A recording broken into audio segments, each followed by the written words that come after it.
Yes, so you're waking up with Damo here on 4WK. It is time to get some history into your ears, and we can do that, of course, with history out there and the very talented, the very informed, and the very well-educated Harold Peacock. How are you, mate? Oh, very well. Thanks, Damo. It's a beautiful morning this morning. Perfect for looking at history. It certainly is, mate. Now, of course, we had the big Toowoomba Rugby League Grand Finals on the weekend, and it was back-to-back matches, and they had a fantastic time, packed out the Clive Berghofer Stadium. But you've got a little story that parallels with this, and a couple of football deaths in Warwick from over a century ago.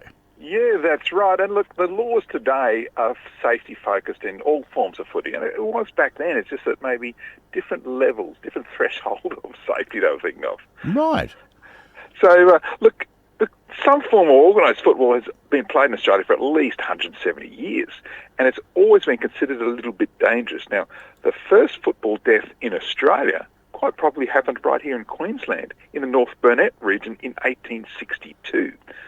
That's when a young Aboriginal boy called Namoy was running after the ball during a game of footy. He fell and the pointy end of his nulla went through his eye and killed him. Oh. Look, although there was some suspicion about the accuracy of the facts, though. But then there was a death reported in Brisbane in 1876 of a young man by the name of Sidney Branson. Now, news coverage highlighted the safety aspects in some of the rugby laws at the time. Now, these included laws like, look, it's lawful to hold any play in a mall, but this holding does not include attempts to throttle or strangle.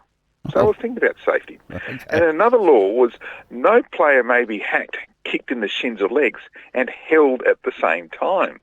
So thinking of the players. And then this rule, no one wearing projecting nails or iron plates on the soles of the boots or shoes shall be allowed to play. So they were trying to make the game safe even back in 1876. And so the first football death here on the Darling Downs probably happened in 1919. That's when 21-year-old Claude Fitzgerald died after sustaining a head injury on the football field. Young Fitzgerald was a prominent all-round athlete in Warwick. Now, Fitzgerald and his mother lived on the upper end of Palmerin Street. He was the youngest son and the only one to stay at home while his three older brothers went off to the First World War.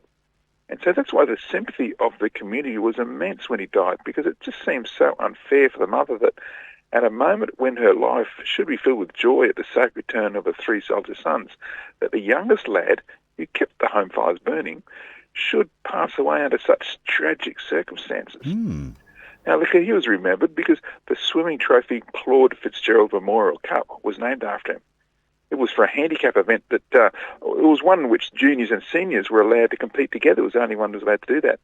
And as late as the 1950s, the Claude Fitzgerald Grandstand was a feature at the Old Warwick Swimming Baths. It's just, I wonder if Claude's remembered anywhere in Warwick today. Yeah. Although, look, this is interesting because Fitzgerald's grandfather was Charles Wills. He owned the Royal Hotel at Allura. And an interesting footnote is that the grandfather was a convict and a notorious thief from Warwick in England. Oh. Because he'd been arrested as a 19-year-old for stealing silver coins, silver spoons, gold ring and brooch and silk handkerchiefs and transported to Australia for 7 years. Now, another football death that we should commemorate because it came 100 years ago this month. It was the 7th of September, 1924, with the death of Harold Mole. Now, he was a 23-year-old fullback for Warwick's Wallaroos football team and played against Warwick's Christian Brothers in the final match of the season. So much like the Toowoomba Grand Final over the weekend, It was the deciding match. Mole played the best game of the year to lead his team to the win and the premiership. But Mole picked up a head injury during the match and died from a brain hemorrhage the next morning. It was tragic in the sporting community. That was 100 years ago this month. So with the footy finals now on, everyone, yes, actually cheer for your team, but be thankful that we now have better rules than in the 19th century when it was felt necessary to explicitly outlaw things like throttling and strangling, and nullas were actually allowed in the game. Wow. And putting protruding nails on your boots. Yeah, well, those players we had to keep out, but clearly it was a problem. People were doing it, so that's why the rules came in.